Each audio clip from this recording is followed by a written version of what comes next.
Morning dear students, welcome back to our SAMT YouTube channels। दोस्तों, last video में हम हमारा जो फ्लेमिंगो का 6 यूनिट है पोइट्स एंड पैनकेक्स, उसके बारे में हम डिस्कस कर रहे थे। आधा यूनिट हमने लास्ट वीडियो में देखा था कि poets and pancakes written by Ashokamitran, जो कि एक तमिल के और हमारे इंडिया के भी एक बहुत अच्छे राइटर हैं, जिन्होंने इस अपनी एक बायोग्राफी लिखी है माई ईयर्स विथ बॉस। उसके अंदर उन्होंने अपना पूरा जीवन काल में क्या कि ये सब लिखा हुआ है। और वो जब अपने यंगर डेज में जब वो काम की शुरुआत की थी उन दिनों में उन्होंने जो जेमिनी स्टूडियो है, जो कि सेटअप उसका चेन्नई में था उस वक्त, बिफोर इंडिपेंडेंट की बात है, तो वो वहाँ वर्क करते थे। जब वो राइटर का काम नहीं करते थे, उससे पहले वो जेमिनी स्टूडियो में काम करते थे। उसका काम इतना ज़्यादा नहीं रहता था कि वो जो न्यूज़पेपर आता था उसमें से सिर्फ वो न्यूज़ क्लिप थी वो कटिंग करने का काम रहता था। लेकिन उन्होंने जो जेमिनी स्टूडियो में वो रहे थे और उन्होंने जो एक्सपीरियंस किया, इस यूनिट में हमें उन्होंने डिस्क्राइब किया था। तो हमने लास्ट वीडियो में देखा कि वो किस तरह के मेकअप यूज़ करते थे। पैनकेक एक मेकअप की ब्रांड थी, तो वहाँ हीरो हीरोइन उसको किस तरह से इस्तेमाल करते थे, वो मेकअप रूम कैसा रहता था। और वो भी देखा कि वहाँ के जो मेकअप मैन थे और जो जिसको हम ऑफिस बॉय बोलते थे, उसके बारे में हमने देखा था कि वो किस तरह से मतलब पोएट बनने की कोशिश कर रहे थे। और मेकअप का क्या एक ट्रेन था पूरा, एक सीक्वेंस थी कि जो चीफ मेकअप मैन थे वो किसका मेकअप करते थे, असिस्टेंट किसका मेकअप करते थे, क्राउड सीन होता था तो किस तरह फिल्माया जाता था। वो सब हमने लास्ट वीडियो में देखा और ये भी देखा। और हम देख रहे थे कि भाई वो जेमिनी स्टूडियो के नंबर 2 जो पोजीशन पे थे मिस्टर सुब्बू, वो सुब्बू के बारे में हम देख रहे थे कि भाई सुब्बू जैसा अगर कोई आदमी हो आपके पास तो फिल्म मेकिंग करना एक आसान काम हो जाता था। क्योंकि उनका पूरा नाम कोथामंगलम सुब्बू था, जो जेमिनी में सेकंड स्टेज पे थे। वो किस तरह के एक्टर थे, वो मल्टी टैलेंटेड थे, राइटर भी थे, पोएट भी थे और दिल के भी बहुत अच्छे थे। लेकिन उसके इसी स्वभाव की वजह से और जो पोजीशन सेकंड थी उसकी वजह से लोग उनसे ईर्ष्या भी करते थे। वो भी हमने देखा कि भाई किस तरह वो फिल्म के कोई शूट हो तो कैसे इजी बना देते थे, वो सब हमने देखा। तो आज हम जो हमारा दूसरा पार्ट अभी हम इस वीक जो हम वीडियो देखने वाले हैं सेकंड पार्ट, उसमें हम आगे देखेंगे कि सुब्बू का कैरेक्टर क्या था, वहाँ के जो लॉयर थे, लॉयर का क्या काम था, फिर वो जो उनके ऑनर थे SS वासान, वो किस तरह कम्युनिज्म के कांटेक्ट में आते हैं और जो कम्युनिज्म पार्टी है उससे कैसे इन्फ्लुएंस होते हैं। फिर वहाँ बाहर के जो सर्कस, जिसको हम सर्कस तो नहीं बोल सकते लेकिन वो लोग सर्कस समझते थे, ऐसी एक आर्मी आती है मोरल रिएक्टमेंट आर्मी, उसके किस तरह कांटेक्ट में आते हैं। उनका जो प्ले थे वो प्ले से किस तरह उन्होंने अपने आप को कनेक्टेड किया था, वो सारी बातें। और जो एक पोएट आए थे वहाँ पे वो स्टीफन, उसके बारे में भी हमें बताया गया है। तो ये सारी बातें हम ये सेकंड पार्ट में देखते हैं। तो आइए हम इसको वर्ड टू वर्ड देखते हैं। और सो हिज क्रिटिक्स फेल्ड, और उनके जो आलोचक थे उनका भी यही मानना था कि ये पोएट्री तो अच्छा करते हैं लेकिन फिल्म में वो और भी अच्छा करते हैं। तो फिल्म का सक्सेस उनका पोएट्री का सक्सेस को ढक दे रहा था। ही composed several truly original story poems in folk refrain and diction, and also wrote a sprawling novel, थिलाना मोहनाम्बल। ठीक है, तो वो उन्होंने काफ़ी ही compose several truly original story poems, तो काफ़ी अपने शब्दों में उन्होंने स्टोरी पोएम्स लिखा था, कॉमन भाषा में। और डिक्शन मतलब स्टाइल ऑफ राइटिंग होता है। ठीक है, तो और डिफरेंट का मतलब होता है a short part of a poem और सॉन्ग रिपीटेड। ठीक है, तो उन्होंने एक गाने के रूप में लिखा था स्टोरी पोएम को, काफ़ी अच्छे से लिखा था। और and also wrote a sprawling मतलब काफ़ी बड़ा डिटेल में लिखा था एक नोवेल। उस नोवेल का नाम था Thillana Mohanambal with dozens of very deftly etched characters. और इस नोवेल में दर्जनों very deftly etched character, deftly means effortlessly, और एज्ड का मतलब होता है आपका डिस्क्राइब्ड। काफ़ी अच्छे से उन्होंने डिस्क्राइब किया गया था दर्जनों कैरेक्टर्स को इस नोवेल में। तो उनका पोइटिक स्किल्स बताया जा रहा है यहाँ पर। He quite successfully recreated the mood and manner of the devadasis in the early 20th century. और उन्होंने जो देवदासीज जो लोग थे, देवदासीज कौन होता है? साउथ इंडिया में पहले एक लड़की हुआ करती थी जो अपना पूरा जीवन एक भगवान के वर्शिप में डेडिकेट कर देती थी, तो उस टाइप के लड़की को देवदासीज बोलते थे उस ज़माने में। ये लेकिन ये अभी बैन हो चुका है, ठीक है, 1988 से ये बंद हो गया है देवदासीज का सिस्टम, पहले हुआ करता था लेकिन। और ये स्टोरी आपको पता है 1950-60s का टाइम का बताया जा रहा है। तो उन्होंने अपने राइटिंग्स में इस देवदासीज का काफ़ी अच्छा से पोर्ट्रे किया, ठीक है। He was an amazing actor, और इसके साथ साथ वो काफ़ी अच्छे एक्टर भी थे।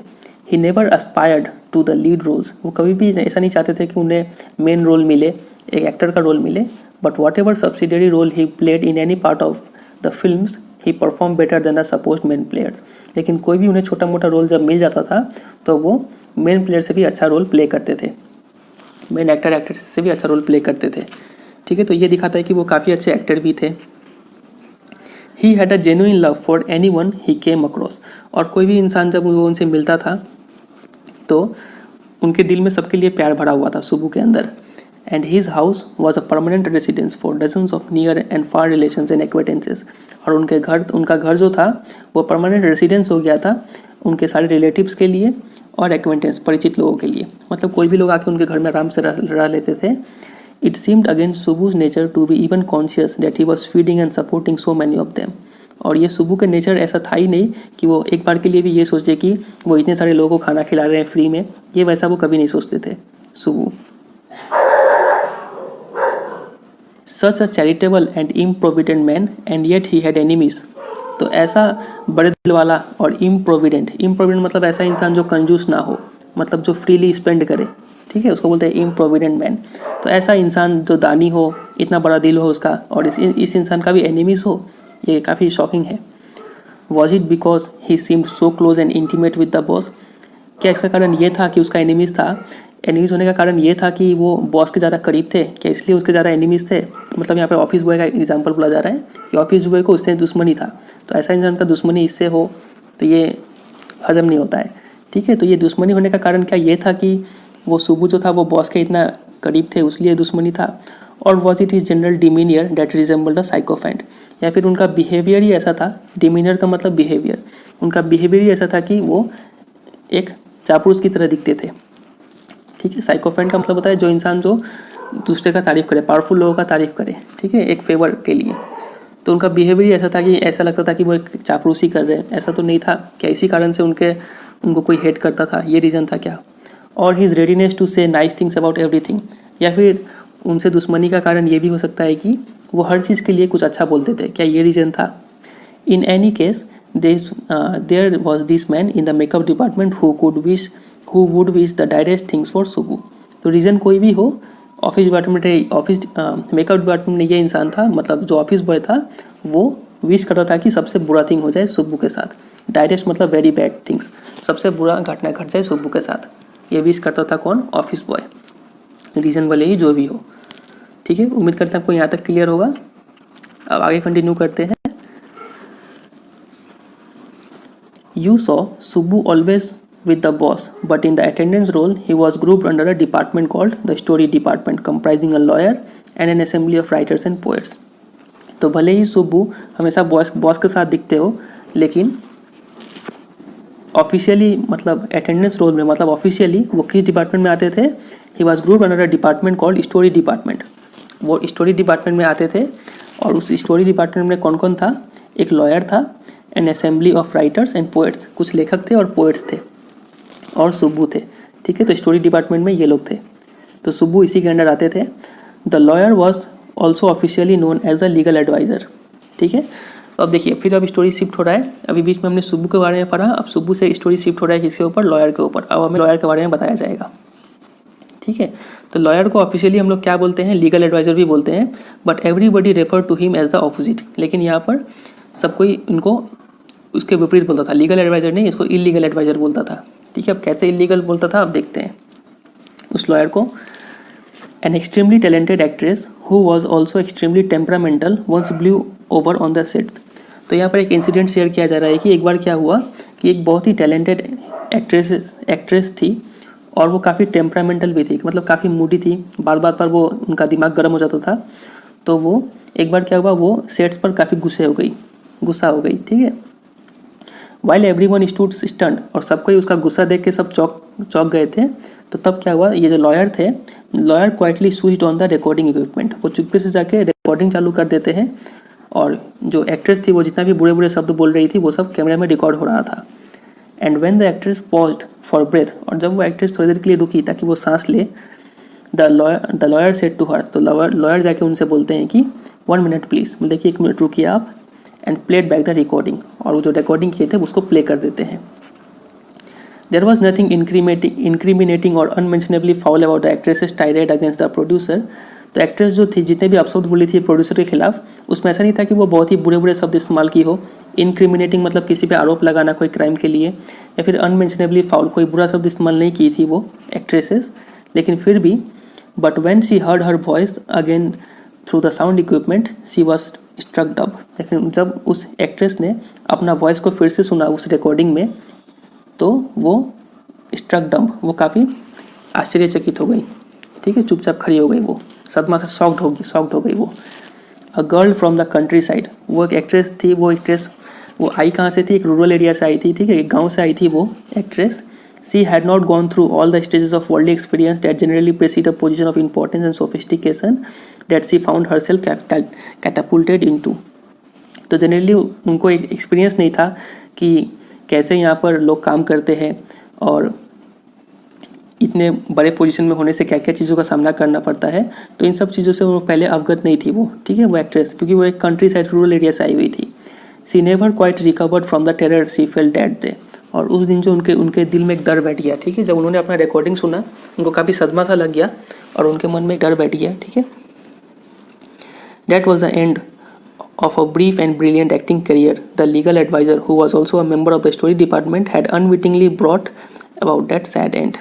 तो इसी तरीके से उस एक्ट्रेस का जो पूरा करियर था वो ख़त्म हो गया, ठीक है, उन्होंने एक्टिंग करना छोड़ दिया। तो इस तरीके से वो जो लीगल एडवाइज़र था, मतलब यहाँ पे लॉयर को क्या बोला गया था, आपने देखा था, the lawyer was also officially known as legal adviser, ठीक है। वो जो लीगल एडवाइज़र था वो उन्होंने स्टोरी डिपार्टमेंट जो लीगल एडवाइजर था had unwittingly brought about that sad end. Unwittingly मतलब अननोइंगली, अनजाने में ही उन्होंने एक एक्ट्रेस का लाइफ का एंड कर दिया था, ठीक है।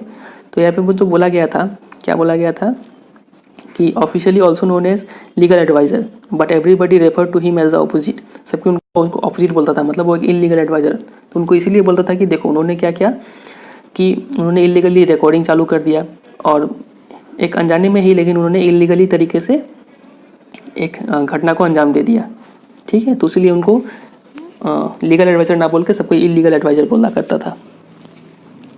While every other member of the department wore a uniform, a kind of uniform, khadi dhoti with a slightly oversized, clumsily tailored white khadi shirt, the legal advisor wore pants and a tie.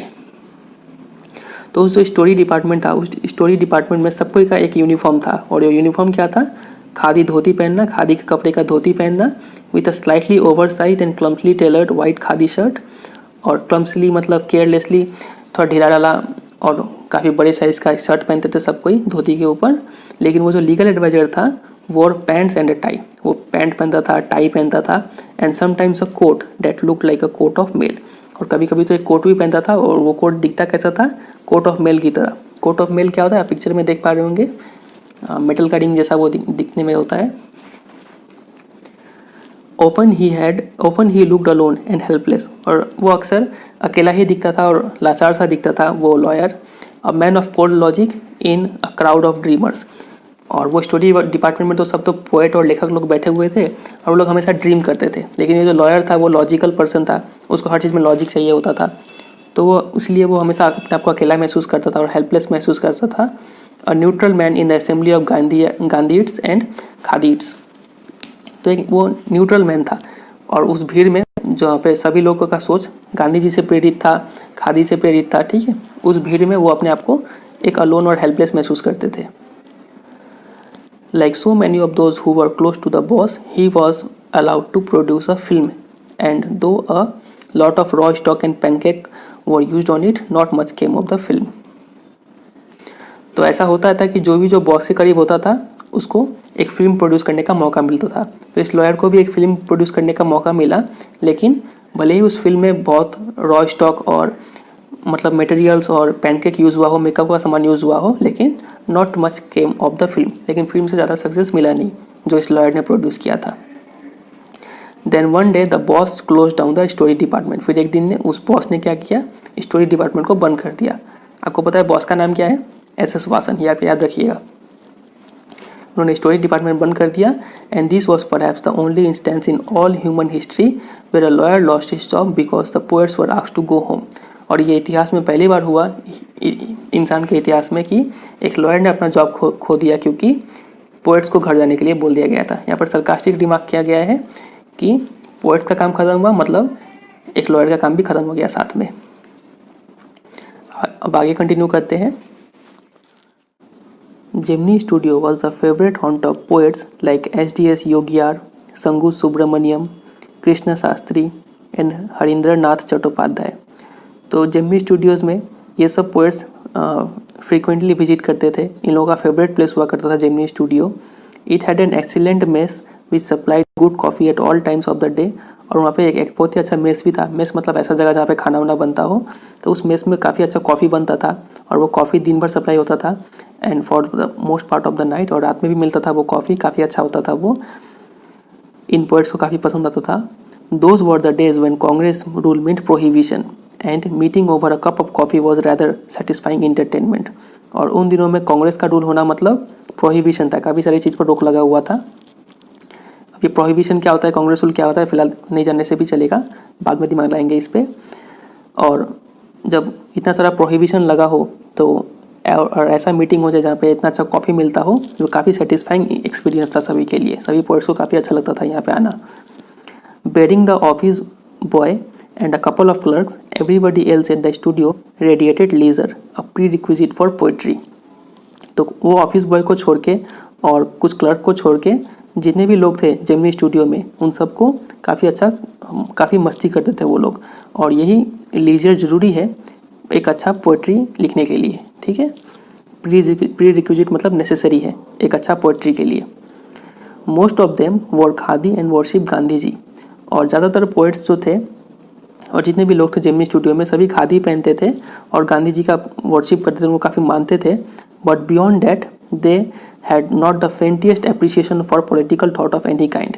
लेकिन भले ही वो लोग खादी पहनते हो और गांधी जी को मानते हो, लेकिन उनका पॉलिटिकल थॉट कहीं से भी कुछ भी लेना देना नहीं था गांधी जी से, ठीक है। पॉलिटिकल थॉट किसी का भी कुछ भी नहीं था। Naturally they were all averse to the term communism. और ये स्वाभाविक है कि सभी लोग एवर्स मतलब डिसलाइक करना, हेट करना, सभी लोगों को नफरत था कम्युनिज्म शब्द से। अभी कम्युनिज्म क्या होता है ये आपको पता है तो पता है, नहीं पता है तो नहीं जाने से भी चलेगा। आगे कंटिन्यू करते हैं। A communist was a godless man. एक कम्युनिस्ट वो इंसान होता है जिसका कोई भगवान नहीं होता है, ठीक है। गॉडलेस मैन होता है वो। ही हैड नो फिलियल और कंज्यूगल love.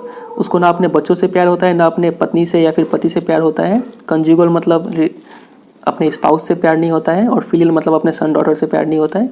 He had no compunction about killing his own parents और हिज चिल्ड्रेन। और कंपंक्शन का मतलब होता है आपका कि कोई उसको रोकथाम नहीं होता है, ठीक है। उसको अपने पेरेंट्स को मारने में, अपने बच्चों को मारने में उसको कोई हल्का सा भी हिचकिचाहट नहीं होता है। He was always out to cause and spread unrest. वो हमेशा घर से बाहर निकलता है क्या करने के लिए, हर जगह अनरेस्ट मतलब अफरा तफरी मचाने के लिए और वायलेंस करने के लिए वो अपने घर से निकलता है। Among innocent and ignorant people. और लोगों में वो काफ़ी दहशत फैला के छोड़ता है। कौन? एक कम्युनिस्ट, ठीक है। Such notions were which prevailed everywhere else in South India at that time also naturally floated about vaguely among the khadi clad poets of Gemini studios. तो ये जो बिलीफ था कि एक कम्युनिस्ट ऐसा इंसान होता है, ये बिलीफ साउथ इंडिया में हर जगह फैला हुआ था और यही बिलीफ जेमिनी स्टूडियोज़ में भी फैला हुआ था। और जेमिनी स्टूडियोज़ में थे कौन? खादी कपड़े पहने हुए पोइट्स लोग थे। तो उन पोइटों का भी यही विचार था, तो इसीलिए सबको ये हेट करते थे कम्युनिज्म शब्द से। Evidence of it was soon fourth coming. और इतना हेट करते थे उस हेट का सबूत हमें बहुत जल्द देखने को मिलने वाला था। When Frank Bushman's moral rearmament army, ठीक है, MRA इसको बोलेंगे शॉर्ट में, तो जब फ्रैंक बुचमैन का मोरल रिआर्मामेंट आर्मी सम 200 स्ट्रॉन्ग, लगभग 200 लोगों का आर्मी था वो, विजिटेड मद्रास, ये लोग जब मद्रास में आए समटाइम्स इन 1952 के समय में, they could not have found a warmer host in India than the Gemini Studios. उनको जेमिनी स्टूडियो से अच्छा होस्ट नहीं मिलने वाला था। होस्ट मतलब वो इंसान जो किसी को रिसीव करे, ठीक है। तो जेमिनी स्टूडियोज के पास वो लोग आके रुके। कौन आके रुके? फ्रैंक बुचमैन का MRA, moral rearmament army. Someone called the group an international circus, तो लोग उन्हें इंटरनेशनल सर्कस बोल के बुलाते थे इन 200 लोगों का ग्रुप को, जिसको MRA बोलते हैं। They weren't very good on the trapeze, trapeze में वो लोग उतने अच्छे नहीं थे। ट्रेपीजी क्या होता है? आप सर्कस में देखे होंगे कि ऊपर एक लकड़ी पकड़ के लोग अपना कर्तव्य दिखाते हैं, आप पिक्चर में देख पा रहे होंगे, उसको बोलते हैं ट्रेपीजी। तो वो लोग इस ट्रेपीजी में उतना एक्सपर्ट नहीं थे। And their acquaintance with animals was only at the dinner table, और एनिमल से भी वो उतना परिचित नहीं थे। एनिमल से सिर्फ वो डिनर टेबल तक ही परिचित थे, मतलब वो नॉनवेज खाते थे बस, और उतना ज़्यादा एनिमल्स में वो कर्तव्य नहीं दिखा पाते थे। But they presented 2 plays in the most professional manner, लेकिन उन्होंने 2 प्ले करके दिखाया, 2 नाटक करके दिखाया, काफ़ी अच्छे तरीके से करके दिखाया। और वो 2 प्ले कौन सा था?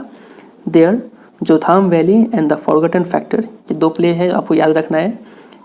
MRA ने 2 प्ले कौन सा परफॉर्म किया था? Jotham Valley and the forgotten factor.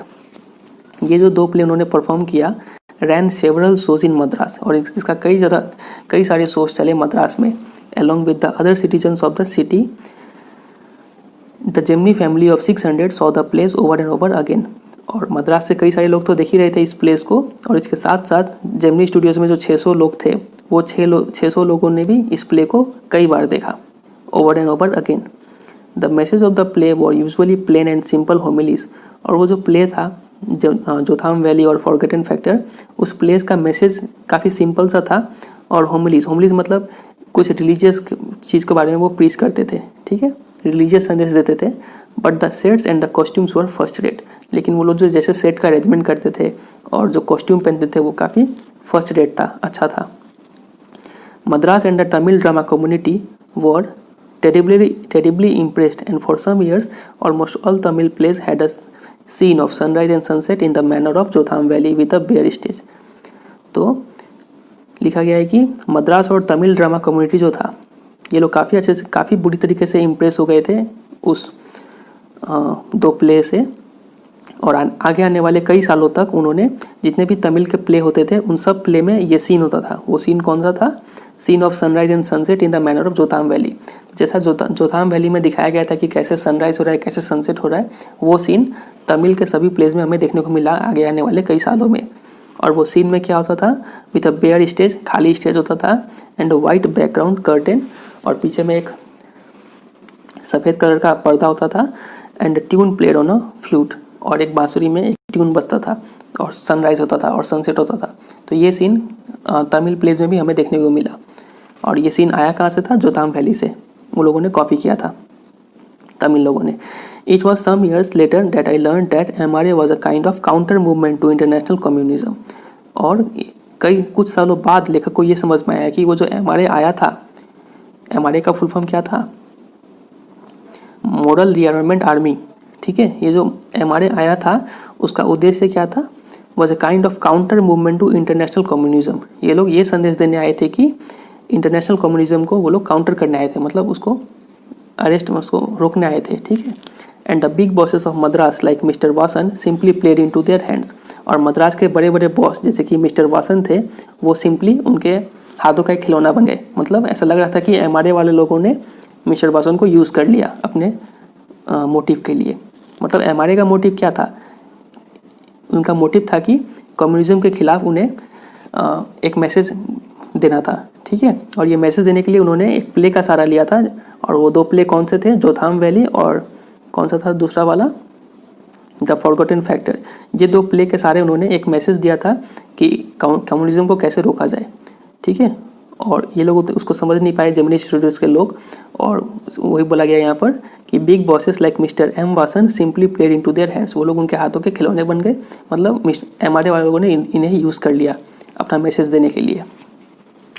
I am not sure however that this was Indeed the case. तो लेखक बोलते हैं कि मुझे नहीं लगता है कि सही मायने में ये केस था, क्योंकि for the unchangeable aspects of the big bosses and their enterprises remain the same. क्योंकि मद्रास के जितने भी बड़े बड़े बॉस थे, और उनमें से एक बॉस कौन सा था, मिस्टर वासन, जितने भी बड़े बड़े बॉस थे और उनका जो भी एंटरप्राइज था, जो भी काम था, वो सेम टू सेम चलता रहा, उनके काम में कोई डाउनफॉल नहीं आया। तो इसका मतलब उतना ज़्यादा इफेक्ट पड़ा नहीं, ठीक है। मतलब एमआरए वाले लोगों ने तो इनको यूज़ कर लिया अपना मैसेज पोर्ट्रे करने के लिए, लेकिन उस मैसेज से इनको कोई लॉस नहीं हुआ, मिस्टर वासन को और इनके जैसे कई बॉसेस को, ठीक है। एमआरए और नो एमआरए, एमआरए हो या फिर नहीं हो, इंटरनेशनल कम्युनिज्म हो एंड नो इंटरनेशनल कम्युनिज्म हो या फिर नहीं हो, उनके अपने बिजनेस पर कोई इफेक्ट नहीं पड़ा। तो वही लेखक बोलते हैं कि मुझे नहीं लगता इसका इफेक्ट ज़्यादा हुआ, क्योंकि उनका बिजनेस ठीक ठाक चल ही रहा था। The staff of Gemini Studios had a nice time hosting 200 people of all hues and sizes of at least 20 nationalities। लेकिन जो भी हो, जेमिनी स्टूडियो का जो स्टाफ था, मतलब लगभग 600 लोगों का ग्रुप था जेमिनी स्टूडियो में, उन्हें काफ़ी अच्छा समय बिताने को मौका मिला उन 200 लोगों के साथ जो एमआरए के साथ आया हुआ था। और उस 200 लोगों में लगभग 20 नेशनलाइट्स, ठीक है, लगभग 20 कंट्री से लोग थे वहाँ पे। It was such a change from the usual collection of crowd players waiting to be slapped with thick layers of makeup by the office boy in the makeup department। और ये काफ़ी अच्छा बदलाव भी था। अक्सर क्या होता था, यूजुअली काम क्या होता था कि क्राउड प्लेयर्स को मेकअप लगाओ और फिर शूटिंग करो, यही काम मोनोटोनस हो गया था, ठीक है। तो उस मोनोटोनस काम से उनको ब्रेक मिला और उन्हें काफ़ी अच्छा क्वालिटी टाइम स्पेंड करने का मौका मिला एमआरए वाले लोगों के साथ में, ठीक है। वही बोला गया यहाँ पर। A few months later, the telephone lines of the big bosses of Madras burst। और इस इंसिडेंट के कुछ महीने बाद फिर बड़े बड़े जो बॉस थे मद्रास के, उनका फिर से टेलीफोन रिंग किया। And once again we at Gemini studio cleared a whole shooting stage to welcome another visitor. और एक बार फिर से जेमिनी स्टूडियोज़ को ही मौका मिला एक विजिटर को वेलकम करने का, ठीक है। और उन्होंने अपना पूरा शूटिंग स्टेज को क्लियर कर दिया क्योंकि एक विजिटर आने वाले थे। अब कौन आने वाले थे देखें। All they said was that he was a poet from England। सिर्फ यही सब कोई बोल रहे थे कि वो एक पोएट है, इंग्लैंड से आ रहे हैं वो। The only poets from England the simplest Gemini staff knew or heard of were Wordsworth and Tennyson। तो जेमिनी के स्टूडियो के जो स्टाफ थे, उन्हें सिर्फ यही दो पोएट के बारे में पता था इंग्लैंड के। वो दो पोएट कौन थे, वर्ड्सवर्थ एंड टेनिसन, और वो लोग और कुछ को नहीं जानते थे। The more literate ones knew of Keats, Shelley and Byron. और जो लोग जो कुछ ज़्यादा पढ़े लिखे थे वो लोग कीट्स के बारे में जानते थे, शेली के बारे में जानते थे और बायरन के बारे में जानते थे। ये लोग बड़े बड़े पोएट लोग हैं, ठीक है। तो इनके बारे में कुछ जो ज़्यादा पढ़े लिखे थे वो लोग जानते थे। And one or two might have faintly come to know of someone by the name Eliot. और एक दो को इंसान को ही पता होगा कि कुछ एलियट बोल के भी कोई पोएट है। तो इतना ही ज्ञान था इन लोगों का। Who was the poet visiting the Gemini studios now. तो अब सवाल था कि अब हमारे स्टूडियो में कौन आ रहा है, इनमें से कौन सा पोएट आ रहा है। He is not a poet, he is an editor. That's why the boss is giving him a big reception। Vasan was also the editor of the popular Tamil weekly Anand Vikatan। तो लोग बोलते हैं कि वो poet नहीं है, वो एक एडिटर है। आपको पता है एडिटर क्या होता है, एक संपादक जो अखबार में लिखता हो, ठीक है, वो एक एडिटर है। उसीलिए बॉस जो है उन्हें एक बड़े रिसेप्शन दे रहे हैं। वासन वॉज ऑल्सो, और क्योंकि वासन खुद ही एक एडिटर थे एक पॉपुलर तमिल वीकली का। उस वीकली का नाम था आनंद विकातन, ठीक है। आनंद विकातन के एडिटर थे वो वासन जी, और उसके साथ साथ जेमिनी स्टूडियोज़ के फाउंडर भी थे। तो चूँकि ये एडिटर भी थे तो इसलिए वो एक एडिटर को वेलकम कर रहे थे, ठीक है। He wasn't the editor of any of the known names of British publication in Madras. फिर लेखक बोलते हैं कि जितने भी एडिटर को हम लोग जानते हैं, जो मद्रास में जितने भी बड़े ब्रिटिश पब्लिकेशन है उनके एडिटर को वो लोग जानते हैं, those known at the Gemini studio. तो बोलते हैं कि हम लोग तो सब एडिटर को जानते हैं, ये कौन सा एडिटर आ रहा है इसका तो बारे में हम लोग कभी सुने ही नहीं है। Since the top man of the Hindu were taking of the initiative, the सरमाइज was that the poet was editor of a daily, ठीक है। तो चूँकि उस पूरा जो इनिशिएटिव था कि वो आएंगे वहाँ पे भाषण देंगे, इस पूरे चीज़ को संभाल कौन रहा था, द हिंदू के टॉप मैन। द हिंदू जानते हैं आप, अखबार है, बहुत फेमस अखबार है ये। तो इसका जो पूरा इनिशिएटिव था द हिंदू के लोगों ने लेके रखा था, ठीक है। तो इसलिए ये आइडिया था कि ये सबको ये गेस कर रहे थे कि वो जो पोएट है वो एक एडिटर है, एक डेली का न्यूज़पेपर का एडिटर है, but not from the Manchester guardian और द लंडन टाइम्स। लेकिन वो एडिटर तो है, लेकिन इन दो अखबार का वो एडिटर नहीं है। That was all that even the most well informed among us knew। हमें सिर्फ जितना सबसे ज़्यादा जिसको पता था इतना ही पता था कि तभी भी वो क्लियर नहीं हुआ है कि वो पोएट थे ना कि एडिटर थे। क्योंकि उन लोगों को इतने सारे पोएट के बारे में पता है, लेकिन वो इनमें से कोई भी नहीं है। तो वो पोएट नहीं हो तो हो सकता है वो एडिटर हो, क्योंकि वासन खुद भी एक एडिटर है, तो वो एक एडिटर को बुला रहे हैं रिसेप्शन के लिए। तो लेकिन वो लोग बोलते हैं कि हम लोग इतने सारे एडिटर को जानते हैं, और चूँकि द हिंदू के टॉप इंसान लोग जो थे वो लोग इसका इनिशिएटिव उठा के रखे हुए हैं कि वो आएंगे, भाषण देंगे, उनका भाषण को रिकॉर्डिंग करना है। तो लग रहा था कि वो कुछ बड़े अखबार के एडिटर है, लेकिन वो इन दो अखबार के एडिटर तो नहीं थे, क्योंकि इन दो अखबार के एडिटर को वो लोग जानते थे। तो वो तो नहीं थे, तो पता नहीं कौन थे, अभी तक क्लियर हुआ नहीं है। एट लास्ट, और अंत में अराउंड 4 in the afternoon, दोपहर के 4 बजे, the poet or the editor arrived. वो जो पोएट था या फिर एडिटर था वो आया, जेमी स्टूडियो में वो आया। He was a tall man, वो एक काफ़ी लंबा इंसान था। वेरी इंग्लिश, देखने में काफ़ी अंग्रेज जैसा था। वेरी सीरियस, काफ़ी सीरियस था वो। And of course very unknown to all of us, और काफ़ी ज़्यादा अपरिचित भी था वो। हम लोग कोई उसे जानते नहीं थे, किसी ने उसका चेहरा भी कभी नहीं देखा था। Battling with half a dozen pedestal fans on the shooting stage, the boss read out a long speech. और स्टेज पे लगभग 6 ठो पेडेस्टल फैंस रखे हुए थे। पेडेस्टल फैंस क्या होता है, आप पिक्चर में देख पा रहे होंगे, इसको बोलते हैं पेडेस्टल फैंस। ठीक है, तो इतने सारे फैंस के बीच में वो जो बॉस थे एस वासन, उन्होंने एक लंबा सा स्पीच पढ़ा। It was obvious that he too knew precious little about the poet or the editor. और ये जाहिर सी बात था कि बॉस को भी उतना अच्छे से पता नहीं था, कि वो पोएट के बारे में उतना अच्छे से पता नहीं था। पोएट बोलो या फिर एडिटर बोलो, कभी क्लियर नहीं था वो। The speech was all in the most general terms, but here and there it was peppered with words like freedom and democracy. तो जो बॉस ने जो स्पीच दिया वो काफ़ी जनरल टर्म्स में था, काफ़ी सिंपल सा स्पीच था, और उस स्पीच में कहीं कहीं ये सब वर्ड हमें सुनने को मिला था। वो वर्ड्स कौन से थे, फ्रीडम, डेमोक्रेसी, ये सब वर्ड हमें सुनने को मिला उनके स्पीच में।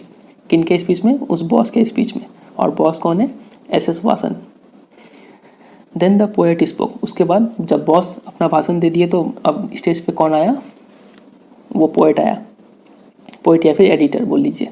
He could not have addressed the more dazed and silent audience. उस पोएट ने अपने लाइफ में कभी भी इतना ज़्यादा डेज्ड मतलब कन्फ्यूज और शांत ऑडियंस को कभी एड्रेस नहीं किया होगा। No one knew what he was talking about. किसी को समझ में नहीं आ रहा था कि वो क्या बोल रहा है। And his accent defeated any attempt to understand what he was saying. और जो कोई भी वो कोशिश भी करता था कि हम कुछ समझे कि वो क्या बोल रहा है, लेकिन उसका एक्सेंट ही ऐसा था, बोलने का तरीका ही ऐसा था कि कोई उसको समझ नहीं पा रहा था। मतलब अंग्रेज़ी में बोल रहा था, वो इंग्लिश भी काफ़ी टफ बोल रहा होगा। The whole thing lasted about an hour. और ये पूरा घटना 1 घंटा तक चला, पूरा कार्यक्रम 1 घंटा तक चला। देन द पोएट लेफ्ट, और उसके बाद वो पोएट वहाँ से चला गया। एंड वी ऑल डिस्पर्स इन अटर बैफलमेंट। और हम सभी बेचैन होकर वहाँ से उठ पड़े और हताश निराश सब थे। What were we doing. और सब पूछ रहे थे कि हम लोग कर क्या रहे हैं। व्हाट आर वी डूइंग, हम लोग कर क्या रहे हैं। What is an English poet doing in a film studio which makes Tamil films for the simplest sort of people. एक स्टूडियो, वो स्टूडियो जिसमें तमिल फिल्म्स बनता हो ऑर्डिनरी पीपल के लिए, उस स्टूडियो में एक इंग्लिश पोएट का क्या काम। People whose life least afforded them the possibility of cultivating a taste for English poetry.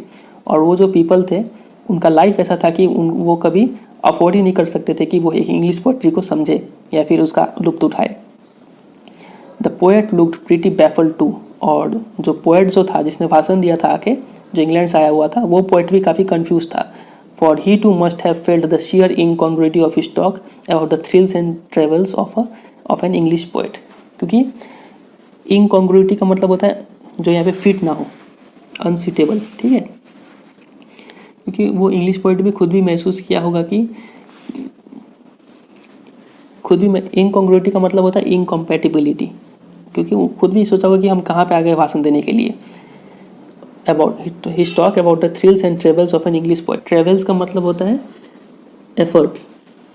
ठीक है, उसने क्या क्या उसने अपने लाइफ में किया है, ये सब बात वो बताया वहाँ पर। लेकिन उसने सोचा कि ये सब बात क्या बताए, किसको बताए, कुछ उतना सेट नहीं खाया उसका बात वहाँ पे। His visit remained an unexplained mystery. और वो किस लिए आया था, क्यों आया था, क्या बोला, वो एक मिस्ट्री सा बन के रह गया। कोई उस मिस्ट्री को कोई समझ नहीं पाया। ठीक है, क्या हुआ नहीं हुआ किसी को क्लियर नहीं था यहाँ पे। The great prose writers of the world may not admit it, but my conviction grows stronger day after day that prose writing is not and cannot be the truest pursuit of a genius. काफ़ी लंबा sentence है, इसका मतलब फिर से पढ़ते हैं। लिखा हुआ है, the great prose writers of the world may not admit it. तो वर्ल्ड के जितने भी बड़े बड़े लेखक जो है वो लोग भले ही इस बात को ना माने, but my conviction grows stronger day after day. लेकिन जो लेखक है अशोका मिश्रन जी है, उनका जो ये फीलिंग है कि वो फीलिंग दिन पर दिन और स्ट्रांग होते जा रहा है। वो फीलिंग क्या है? वो फीलिंग ये है कि that pros writing is not and can not be the truest pursuit of a genius. ये जो स्टोरी राइटिंग जो है वो पहले भी नहीं था और अभी भी नहीं होगा एक जीनियस का काम। मतलब एक जीनियस लोगों के लिए स्टोरी राइटिंग चीज़ नहीं है। तो स्टोरी राइटिंग किसके कैसे लोगों के लिए है? It is for the patient. ऐसे लोगों के लिए है जो काफ़ी धैर्यवान हो, परसिस्टेंट हो, परसिवियरिंग हो, drudge with a heart so shrunken that nothing can break it. ऐसे इंसान के लिए है प्रोज राइटिंग जो पेशेंट हो, परसिस्टेंट हो, परसिवियरिंग हो। परसिवियरिंग का मतलब होता है जो बार बार कोशिश करे, ठीक है, फिर होने के बाद भी वो कोशिश करे, उसको बोलता है परसिवियरिंग। और ड्रज का मतलब होता है a person made to do hard manual work, ठीक है। ऐसे इंसान के लिए है जो कोई भी छोटा से छोटा काम कर ले, उसको बेइज्जती कितना भी बेइज्जती कर लो लेकिन वो फिर भी अपने काम में ना रुके, ठीक है। ऐसे इंसान के लिए है प्रोज राइटिंग। और उसका दिल इतना मजबूत होना चाहिए, श्रंकन मतलब सिकुड़ा हुआ होना, छोटा होना चाहिए, that nothing can break it, कोई उसको तोड़ ना पाए। दिल कठोर होना चाहिए उसका जो प्रोज राइटिंग करता हो। Rejection slips don't mean a thing to him. ऐसे इंसान के लिए है जिसके लिए अगर कोई रिजेक्ट भी कर दे तो उसके लिए कुछ फ़र्क ना पड़े उसको, ठीक है। He at once sets about making a fresh copy of the long prose piece and sends it to another editor enclosing postage for the return of the manuscript। काफ़ी अच्छा लाइन है ये। बोला गया है कि प्रोज राइटिंग ऐसे इंसान के लिए है जो उसको कोई अगर रिजेक्ट भी कर दे तो उसके लिए ज़्यादा वो दिल में दुख ना मनाए, ठीक है। और वो क्या करे, तुरंत ही उसको एक और फ्रेश कॉपी, एक बड़ा सा स्टोरी का प्रोज पीस का, एक प्रोज मतलब स्टोरी, ठीक है, एक बड़ा सा स्टोरी का एक फ्रेश कॉपी लिखना चाहिए उसे और उसको सेंड करना चाहिए एक किसी दूसरे एडिटर के पास। मतलब एक एडिटर ने उसका स्टोरी को रिजेक्ट कर दिया तो तुरंत ही उसको एक नया फ्रेश कॉपी लिख के एक दूसरे एडिटर को सेंड करना चाहिए। और सेंड करते वक्त उसमें पोस्टेज, आपको पता है कि जब लेटर सेंड करते हैं तो उसमें स्टैंप लगाना होता है कुछ रुपए का, तो उसमें रिटर्न के लिए भी पोस्टेज लगा के भेजना चाहिए, ठीक है, क्योंकि उसको अगर पसंद ना आए तो वो चुपचाप रिटर्न कर दे। इतना हिम्मत होना चाहिए एक इंसान में अगर वो असली मायने में प्रोज राइटिंग करना चाहता है तो इसलिए हमें बोला गया है कि pros writing is not and can not be the truest pursuit of a genius. तो ये जो राइटर का फीलिंग है कि एक जीनियस लोगों के लिए नहीं है प्रोज राइटिंग, ये ऐसे लोगों के लिए है जो पेशेंट है, परसिस्टेंट है, परसिवियरिंग है, जिसका हार्ट श्रंकन हो और रिजेक्शन स्लिप से उनको कोई फ़र्क ना पड़े और वो तुरंत ही एक फ्रेश कॉपी भेजे एक दूसरे एडिटर को और उसके साथ साथ पोस्टेज स्टैंप रिटर्न के लिए भी भेजे, ठीक है। ऐसे इंसान के लिए है प्रोज राइटिंग। तो ये फीलिंग था अशोका मित्रन का, तो ये फीलिंग उनका दिन पर दिन स्ट्रांग होते जा रहा था। It was for such people that The Hindu had published a tiny announcement in an insignificant corner of an unimportant page, a short story contest organized by a British periodical by the name The Encounter। और ऐसे ही लोगों के लिए एक बार the Hindu अखबार में एक announcement छपा था, एक इनसिग्निफिकेंट कॉर्नर में ऑफ एन अनइम्पॉर्टेंट पेज। एक काफ़ी अनइम्पॉर्टेंट सा पेज था अखबार में, उस पेज में एक कोने में एक एडवर्टीजमेंट छपा हुआ था। क्या था उस एडवर्टीजमेंट? लिखा था कि एक शॉर्ट स्टोरी कंटेस्ट होने वाला है और उस कंटेस्ट को ऑर्गेनाइज कौन कर रहा है? एक British periodical bye the name the encounter. The encounter नाम का एक पीरियोडिकल था। पीरियोडिकल मतलब होता है एक मैगजीन जो रेगुलरली प्रोड्यूस्ड हो, साप्ताहिक मैगजीन होता होगा, ठीक है। तो एनकाउंटर नाम का एक मैगजीन पीरियोडिकल था, वो इस एक कॉन्टेस्ट ऑर्गेनाइज कर रहा है और उस कॉन्टेस्ट में करना क्या था? एक शॉर्ट स्टोरी लिखना था, ठीक है। तो ऐसे लोगों के लिए कॉन्टेस्ट निकला हुआ था। Of course the encounter wasn't a known commodity among the Gemini literati. तो जेमिनी स्टूडियोज़ में जितने भी पोएट्स और लेखक लोग जो थे उनके लिए ये जो नाम था द एनकाउंटर, उनसे वो लोग परिचित नहीं थे, किसी को पता नहीं था कि द एनकाउंटर क्या है। I wanted to get an idea of the periodical before I spent a considerable sum in postage sending a manuscript. तो जो हमारे लेखक है अशोका मित्रन, वो भी क्या किए, पहले इस पीरियोडिकल के बारे में जानने का कोशिश किए, क्योंकि जब वो अपना शॉर्ट स्टोरी को भेजेंगे तो उसको भेजने के लिए कुछ तो प्रोसेस लगाना होगा, पैसा लगाना होगा। तो सोचते कि पैसा लगाने से पहले एक बार जान लेते हैं इस पीरियोडिकल के बारे में। पीरियोडिकल का नाम क्या है? द एनकाउंटर, ठीक है। और ये एक कॉन्टेस्ट ऑर्गेनाइज कर रहा है, शॉर्ट स्टोरी कंटेस्ट, ठीक है। तो उस कंटेस्ट में लेखक भी भाग लेने जा रहे थे, अशोका मित्रन जी। ठीक है। तो वो बोलते हैं कि भाग लेने से पहले, मतलब स्टोरी सेंड करने से पहले उन्हें कुछ आइडिया चाहिए था इस द इनकाउंटर के बारे में, मतलब ये कैसा है क्या नहीं है, ये चीज़ वो पता करने के लिए सोचे। To England. In those days, the British Council Library had an entrance with no long-winded signboards and notices to make you feel you were sneaking into a forbidden area. और उन दिनों में ब्रिटिश काउंसिल लाइब्रेरी जो था, मतलब जो मद्रास में था लाइब्रेरी, उस लाइब्रेरी में कोई भी साइन बोर्ड या फिर नोटिस नहीं छपा हुआ था, क्योंकि ये साइन बोर्ड और नोटिस अक्सर ये फीलिंग दिलाते हैं आपको कि आप एक फॉरबिडन एरिया में आप प्रवेश कर रहे हैं, अंदर जा रहे हैं। तो ये साइन बोर्ड और नोटिस नहीं था, तो लेखक काफ़ी फ्रीली उस लाइब्रेरी में जाते हैं। And there were copies of the Encounter lying about in various degrees of freshness. और देखते हैं कि वहाँ पे द इनकाउंटर का, ये तो मैगजीन था, पीरियोडिकल था, उस पीरियोडिकल का अलग अलग फ्रेश कॉपी पड़ा हुआ है, ऑलमोस्ट अनटच्ड बाई रीडर्स, और कोई भी रीडर उस मैगजीन को पढ़ता नहीं था उतना। When I read the editor name, और जब मैंने उस एडिटर का नाम पढ़ा, उस मैगजीन का एडिटर का नाम पढ़ा, I heard a bell ringing in my sunken heart, तभी मेरे दिल में एक घंटी बजा। It was the poet who had visited the Gemini studio. उस एडिटर का नाम वही था जो उस पोएट का नाम था जिसने जेमिनी स्टूडियो को विजिट किया था। वही पोएट जो इंग्लैंड से आया हुआ था, आपको याद है, ठीक है, जिसका भाषण कोई समझ नहीं पाया था, वही पोएट ये जो पीरियोडिकल है द इनकाउंटर, इस पीरियोडिकल का एडिटर था वो पोएट।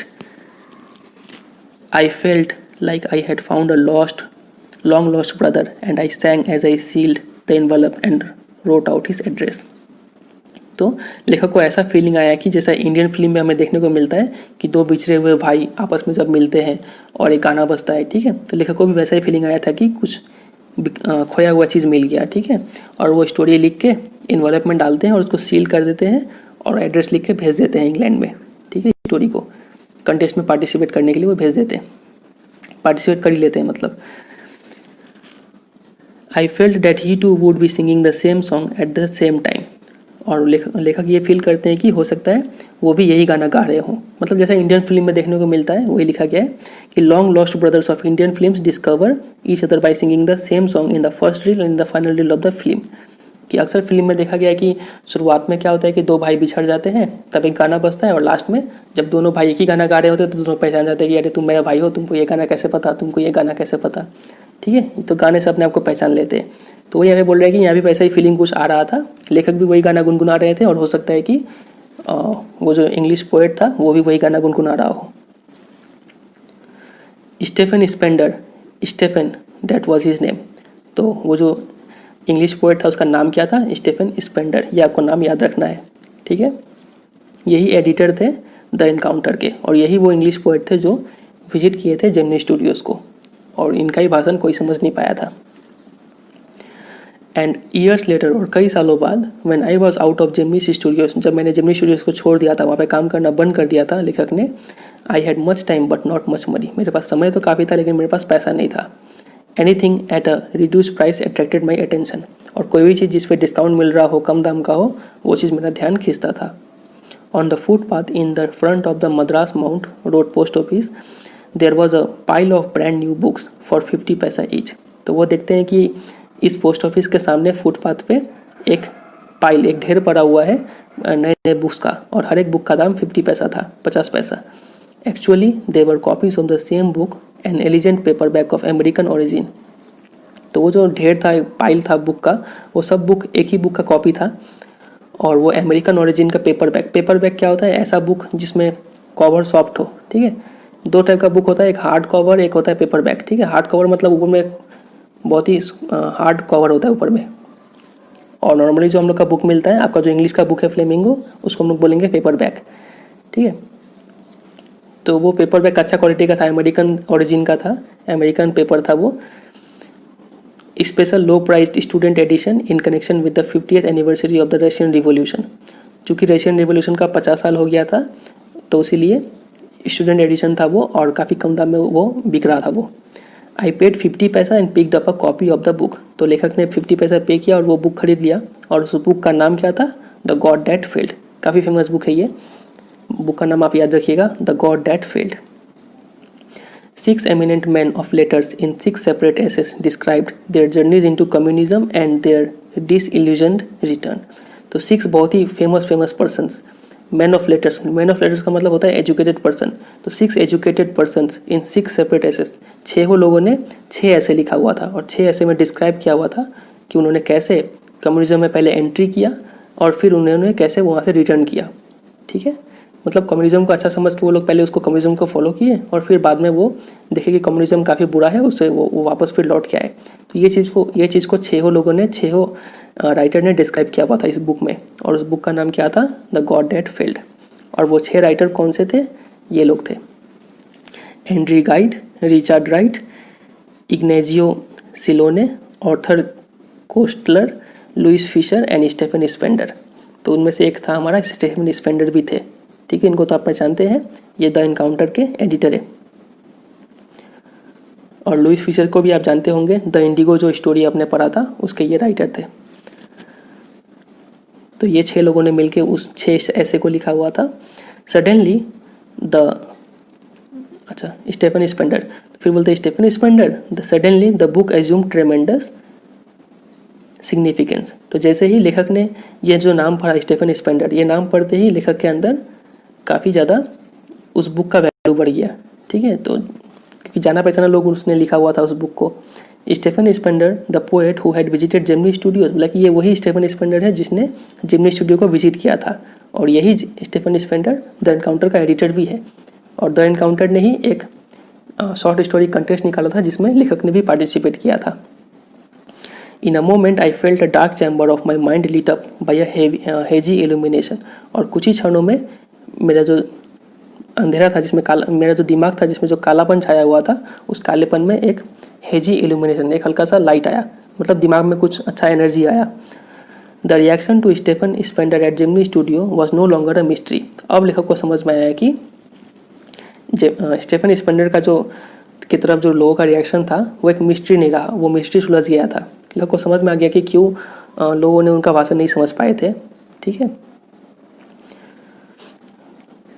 क्यों उनका भाषण समझ नहीं पाए थे, क्योंकि वो लोग क्यों आए थे वहाँ पे, स्टेफन स्पेंडर विजिट क्यों किए थे जेमिनी स्टूडियो। इसका कारण ये था कि ये लोग भी तो क्या किस चीज़ से पीड़ित थे, कम्युनिज्म से पीड़ित थे। पहले ये लोग कम्युनिज्म में एंटर किए थे, फिर ये लोग वहाँ से फिर वापस आए। ठीक है, और साउथ इंडिया के लोग भी ज़्यादा कम्युनिज्म को हेट करते थे, तो दोनों का फीलिंग यहाँ पे मिल रहा था। ठीक है, तो इसी चीज़ को और प्रमोट करने के लिए स्टेफन स्पेंडर आए हुए थे जेमिनी स्टूडियो में। तो वही अब बोल रहे हैं कि लेखक को आप समझ में आया कि वो एक मिस्ट्री नहीं था। The boss of the Gemini studios may not have much to do with Spender's poetry, but not with his God that failed। तो जेमिनी स्टूडियो के जो बॉस थे SS वासन जी, उनका कोई लेना देना नहीं था स्टेफन स्पेंडर के पोइट्री से, लेकिन उनका लेना देना था उस बुक से जिस बुक का नाम था गॉड दैट फेल्ड। मतलब क्योंकि उस बुक में भी क्या फीलिंग दिखाया गया था कि कम्युनिज्म को कैसे पहले उन लोगों ने फॉलो किया, फिर कैसे उसको छोड़ा, मतलब कम्युनिज्म का डिसएडवांटेज बताया गया था उस बुक में।